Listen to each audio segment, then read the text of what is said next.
Assalamualaikum warahmatullahi wabarakatuh. Perkenalkan, nama saya Ovalina Mesya Madira. Saya dari kelompok 7 mata kuliah Penganggaran Bisnis. Saya di sini sebagai moderator akan mempresentasikan makalah dari kelompok kami yang berjudul Penyusunan Anggaran Pengeluaran Modal. Kelompok kami terdiri dari 4 anggota. Yang pertama yaitu saya sendiri, Ovalina Mesya Madira dengan NIM 2019-11017, Muhammad Samsul Ma'arif dengan NIM 2019-11129. Yang ketiga yaitu ada Erlina Anggraini dengan NIM 2019-11275.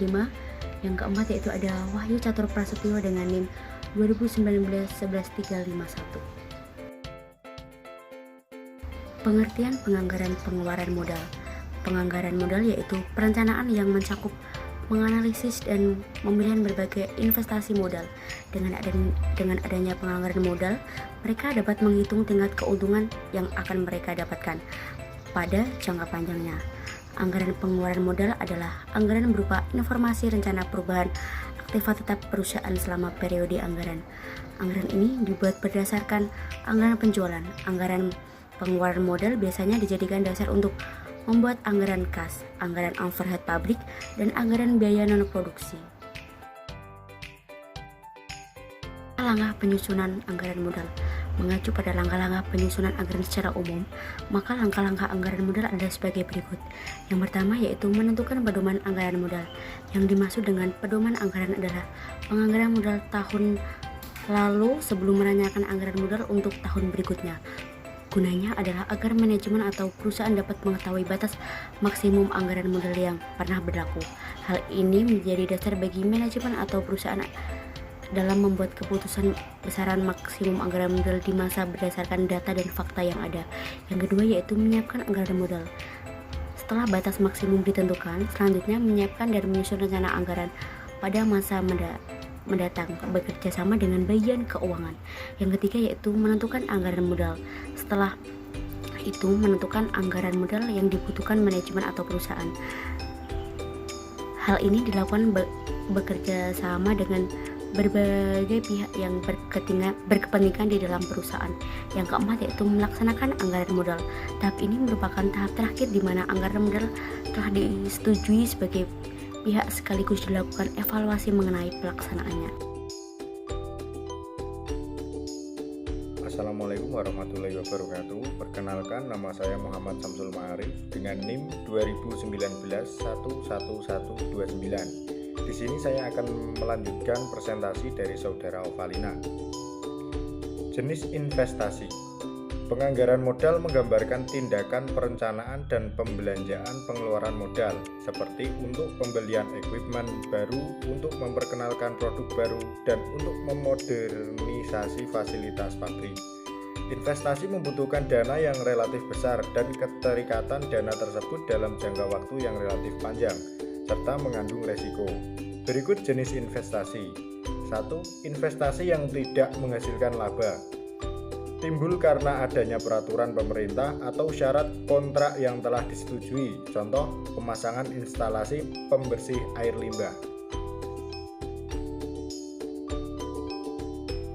Yang selanjutnya adalah jenis investasi, yaitu 2. Investasi yang tidak dapat diukur labanya.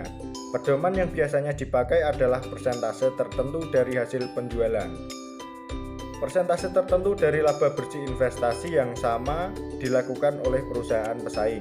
Contoh investasi ini: pengeluaran biaya promosi, biaya penelitian dan pengembangan, dan biaya program pelatihan dan pendidikan karyawan.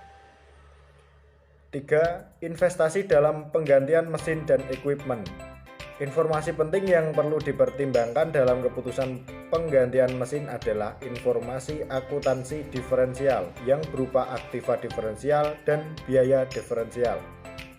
Penggantian dapat dilakukan jika biaya diferensial yang berupa penghematan biaya yang diperoleh dari penggantian suatu mesin dan equipment berjumlah pantas bila dibandingkan dengan aktiva diferensial.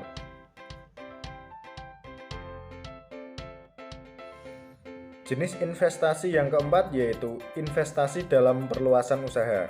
yakni merupakan pengeluaran untuk menambah kapasitas produksi atau operasi menjadi lebih besar dari sebelumnya. Untuk menambah kapasitas akan diperlukan aktiva diferensial berupa tambahan investasi dan akan menghasilkan pendapatan diferensial.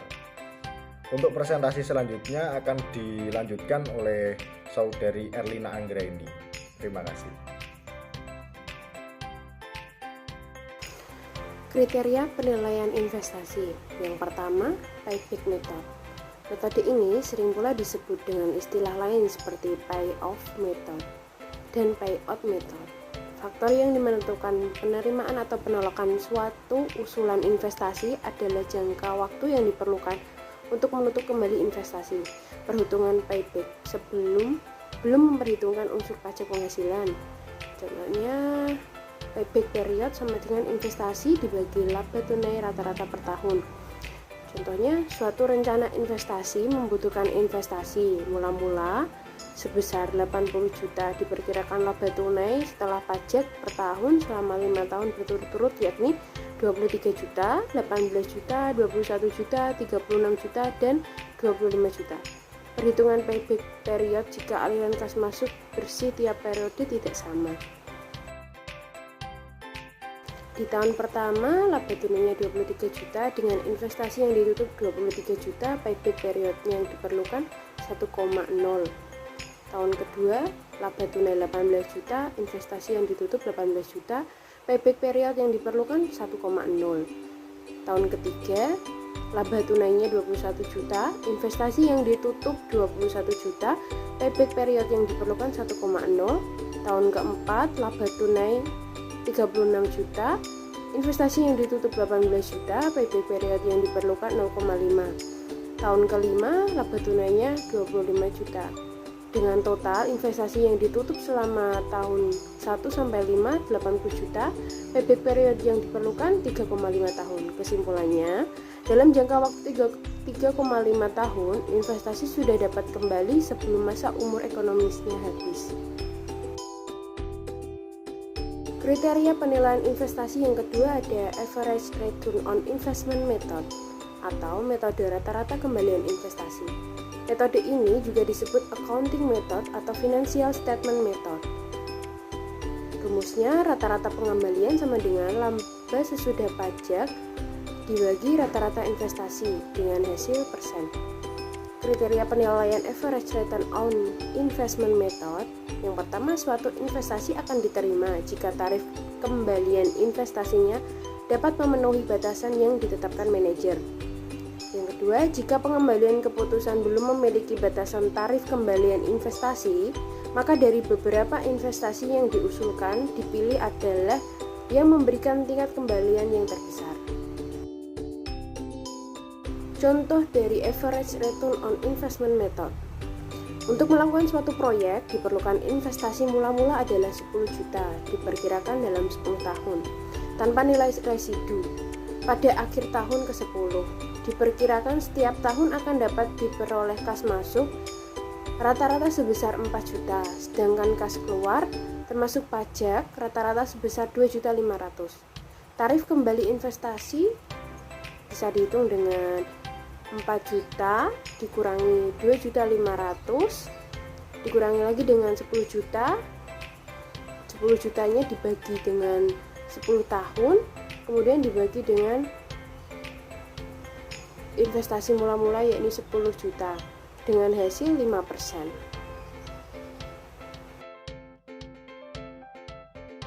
Assalamualaikum warahmatullahi wabarakatuh. Saya Waizatul Basrianim 2019-11351. Saya akan melanjutkan presentasi dari Mbak Erlina.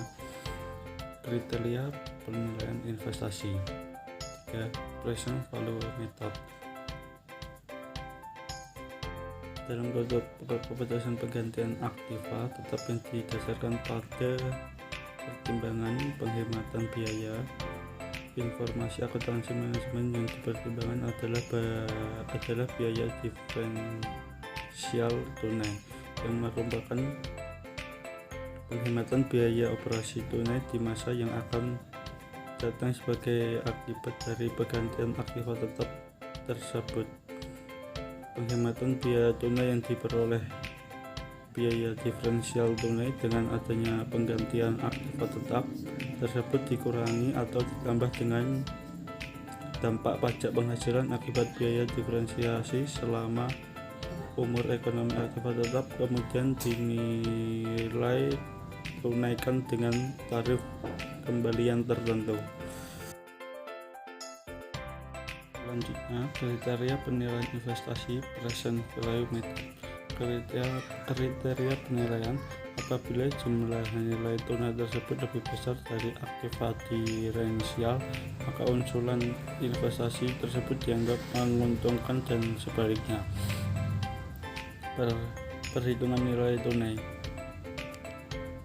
Perhitungan nilai tunai dapat ditentukan dengan rumus NT sama dengan AK. Keterangan NT nilai tunai, AK aliran kas, I tarif kembalian investasi, N jangka waktu. Faktor 1 kurung buka I tercantum dalam suatu daftar bunga yang dibuat untuk berbagai tarif kembalian dan jangka waktu. Selanjutnya, kriteria penilaian investasi present value method. Contoh kasus, Mr. Frankie merencanakan untuk menginvestasikan dananya untuk pembelian mesin giling seharga 300 juta. Mesin tersebut diperkirakan berumur 5 tahun tanpa nilai residu pada akhir tahun atas dasar aliran kas masuk. Atas dasar aliran kas masuk bersih diperkirakan sebesar 65 juta per tahun dengan tarif kembalian 10% per tahun. Berdasarkan informasi tersebut, keputusan apa yang harus diambil dari investasi tersebut jika digunakan present value method. Dan dari contoh kasus tersebut, perhitungan nilai tunai kas masuk bersih. Tahun pertama kas masuk bersih sebesar 65 juta dengan tarif kembalian 10% 0,909. Nilai tunai kas masuk bersih sebesar 59.85.000. Tahun kedua 65 juta kas masuk dengan tarif kembalian 10% 0,826. Nilai tunai kas masuk bersih sebesar 53.690.000. Tahun ketiga 65 juta kas masuk bersih, tarif kembalian 10% dengan 0,751. Nilai tunai kas masuk sebesar 48.815.000.